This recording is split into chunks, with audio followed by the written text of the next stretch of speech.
Hello everyone, this is Keough and I am back with another video. I'm sorry about yesterday. I decided to take the day off and instead go to the doctor.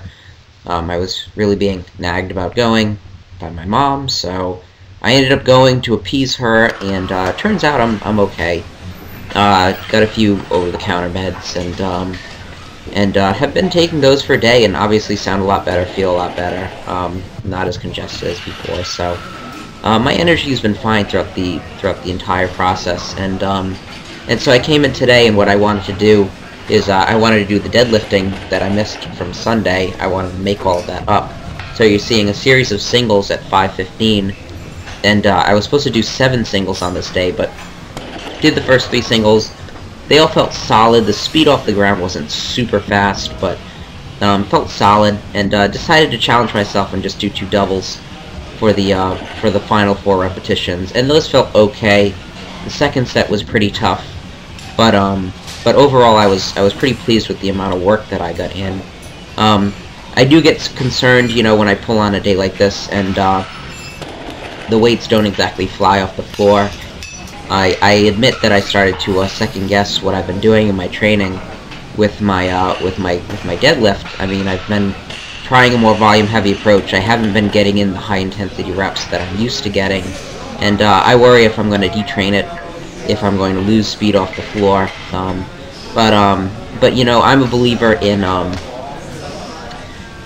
making one or select few changes in my training at a time, making small adjustments, keeping variables limited, and seeing what comes out of that. And that's what I'm going to stick to. I don't want to be rash and start to go back to what I've been doing before. I want to stick with what I'm doing now, and I want to see what comes out of it. And if I find that I sacrifice a few pounds, if I lose a few pounds on my deadlift because I try a new process and I go backwards with it, I think that's fine, because then I figure out something that doesn't work. And from prior experience, I do know processes to training my deadlift, methodologies to training my deadlift that do work. And for me to figure out something that doesn't work is pretty invaluable, because, again, I plan on doing this for the rest of my life, and to know something, an approach to deadlifting that doesn't seem to yield results for me is pretty invaluable. So even if, in short, this doesn't go perfectly well, if this experiment becomes a failure, I still feel good about what I'll learn out of the experience, which is that a more volume-heavy approach to deadlifting isn't necessarily going to make me a stronger deadlifter. After I did all of my deadlifts, after I did all of my speed pulls, excuse me, I then did my Smolov Jr work for that day, which is 220 pounds for 6 sets of 6. This is up 5 pounds from last week. I made only a 5-pound jump for the second week and decided against a 10-pound jump. I think I'm probably at too advanced a level to jump 10 pounds from week 1 to week 2 anyway. So I jumped only 5 pounds, and in order to make this Monday session harder, I really wanted to pause these for a longer period of time. So I settled on a 2-second pause. For the first 3 I counted for myself. For the last 3 I had Janice count for me. And actually for the final set, you're going to see me pause them for 3 seconds, and the final rep I think I paused for about 5 seconds. So anyway, I was working on staying tight at the bottom because I was really collapsing, especially with 260 and last week, and I think a lot of that is just due to accumulating fatigue with the volume of Smolov Jr. You know, I was just really fatigued, I think, by the end of that Saturday session.